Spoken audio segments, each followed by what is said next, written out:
Hello, welcome to Anu's lifestyle. మా నెల్లూరులో పుచ్చకాయ చూడండి, ఎల్లో కలర్లో ఉంది. దాన్ని కట్ చేసాము, లోపల రెడ్గా ఉంది. టేస్ట్ చూస్తూ కట్ చేయను. కాయేమో ఎల్లో కలరు, చూడండి ఎలాగుందో.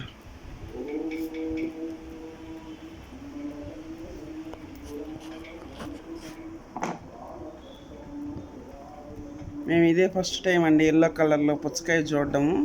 లోపలేమో మామూలుగా రెడ్గానే ఉంది, మరీ అంత రెడ్గా లేదు. మరీ రెడ్గా ఉందంటే వాళ్ళు ఇంజక్షన్లు వేస్తున్నట్టు, ఇలాగుంటేనే న్యాచురల్గా ఉన్నట్టు.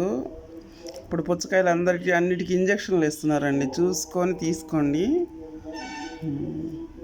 కట్ చేసిన తర్వాత బాగా రెడ్గా ఉంది, ఇదే బాగుందని తీసుకోకండి. ఇంజక్షన్ వేస్తున్నాడు అమ్మేవాళ్ళు. చూడండి ఎంత ఎల్లోగా ఉందో. నచ్చితే లైక్ చేయండి, షేర్ చేయండి, సబ్స్క్రైబ్ చేసుకోండి. మన నెల్లూరులో ఇలాగ ఉన్నాయండి పుచ్చకాయలు. ఓకే, బాయ్ అండి.